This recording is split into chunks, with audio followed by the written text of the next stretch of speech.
இயேசு கிறிஸ்துவின் இனிய நாமத்தில் உங்களை மனதார வாழ்த்துகிறேன். கர்த்தர் நல்லவர். கர்த்தர் உங்களை ஆசீர்வதித்து பாதுகாப்பாராக. 2 கொரிந்தியர் 4வது அதிகாரம் 16வது வசனம். ஆனபடியினாலே நாங்கள் சோர்ந்து போகிறதில்லை.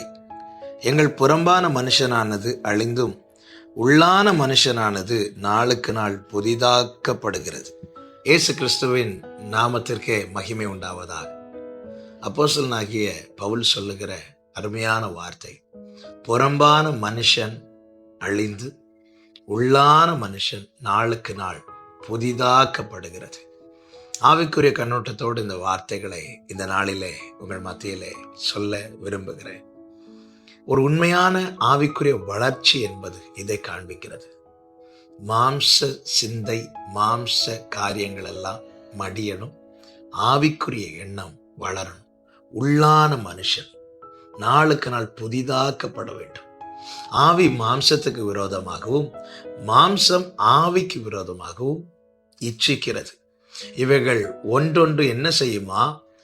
ஆவி மாம்ச கிரியை வெளிப்படாதிருக்க போராடுகிறது, மாம்சம் ஆவியின் கிரியை வெளிப்படாதிருக்க போராடுகிறது.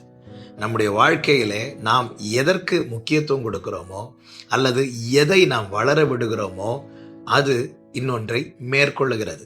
அப்போஸ்தலனாகிய பவுல் சொல்லுகிறார், புறம்பான மனுஷன் அழிந்தும் உள்ளான மனுஷன் நாளுக்கு நாள் புதிதாக்கப்பட்டும் இருக்கிறது.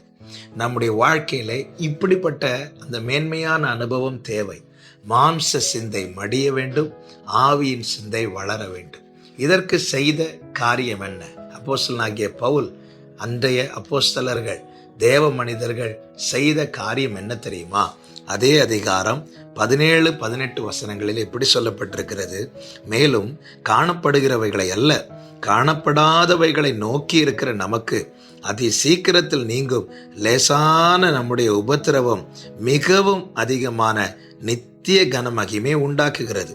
ஏனெனில் காணப்படுகிறவைகள் அநித்தியமானவைகள், காணப்படாதவைகளோ நித்தியமானவைகள். என்ன அருமையான வார்த்தை! புறம்பான மனுஷன் அழிந்தும் உள்ளான மனுஷன் நாளுக்கு நாள் புதிதாக்கப்பட காரணம் என்ன தெரியுமா?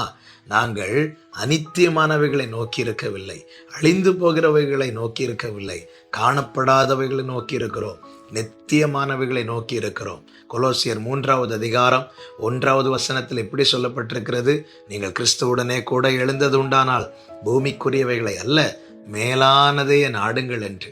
அழிந்து போகிறதை நோக்கி இருக்கிறவர்கள் ஆவி நிலை மந்தமாகவே இருக்கும். ஆமே, நித்தியமானவைகளை ஒருவன் நோக்கி இருப்பானால் அவனுடைய உள்ளான மனிதன் நாளுக்கு நாள் புதிதாக்கப்பட்டு கொண்டே இருப்பான். மாம்ச சிந்தை மடியும், ஆவியின் சிந்தை வளரும். நம்முடைய பார்வை, நம்முடைய நோக்கம், நம்முடைய ஏக்கம் இப்படிப்பட்டதா இருக்குமானால், நித்தியத்துக்கு ஏதுவானவைகளா இருக்குமானால், நிச்சயமாய் நம்முடைய உள்ளான மனிதன் நாளுக்கு நாள் புதிதாக்கப்படுவான் என்பதிலே சந்தேகம் இல்லை. நன்றாய் கவனியுங்கள். நாம் வேண்டிக் கொள்வதற்கும் நினைப்பதற்கும் அதிகமாய் நமக்குள்ளே கிரியை செய்கிற அவருடைய வல்லமை, அவருடைய வல்லமை எங்கே கிரியை செய்கிறது? நமக்குள்ளே. நமக்குள்ளே அவருடைய வல்லமை கிரியை செய்ய உள்ளான மனிதன், ஆவி மனிதன், அவன் நாளுக்கு நாள் புதிதாக்கப்பட வேண்டியது அவசியமாக இருக்கிறது. உள்ளான மனிதன் புதிதாக்கப்பட எதை நோக்கி இருக்க வேண்டும் தெரியுமா? அழிந்து போகிற பூமிக்கு அடுத்த காரியங்களை அல்ல, அழியாத நித்தியத்தை. அழியாத நித்தியம் நமக்கு வாக்கு தந்தவர் நம் ஆண்டவராகிய இயேசு கிறிஸ்து. அவர் சொல்லியிருக்கிறார், நானே உயிர்த்தெழுதலும் ஜீவனுமாயிருக்கிறேன், நானே வழியும் சத்தியமும் ஜீவனுமாயிருக்கிறேன், நானே வாசல் என்று சொல்லியிருக்கிறார், நானே ஜீவ அப்பம் என்று சொல்லியிருக்கிறார். அப்படி என்றால் நம்முடைய கண்கள் கிறிஸ்துவையே நோக்கி இருக்குமானால் மாம்ச சிந்தை மடியும், ஆவியின் சிந்தை வளரும். இந்த நல்ல அனுபவத்திலே கர்த்தர் நம் ஒவ்வொருவரையும் நடத்துவாராக. ஜெபிக்கலாமா? எல்லார் கண்களை மூடி. Thank you father. மாம்ச சிந்தை மடிய செய்யும், ஆவியின் சிந்தை வளரச் செய்யும். மாம்ச சிந்தை மடியச் செய்யும், ஆவியின் சிந்தை வளரச் செய்யும். கனி நிறைந்த வாழ்வினை வாழ, கனி நிறைந்த வாழ்வினை வாழ கர்த்தாவே என் மேல் கருணை காட்டும். கர்த்தாவே என் மேல் கருணை காட்டும். தகப்பனே, கருணை காட்டும் ஆண்டவரே. எங்கள் கண்கள் உம்மையே நோக்கி இருக்கட்டும். உள்ளான மனுஷன் நாளுக்கு நாள் புதிதாக்கப்பட கர்த்தாவே எங்களை ஒப்பு கொடுக்கிறோம்.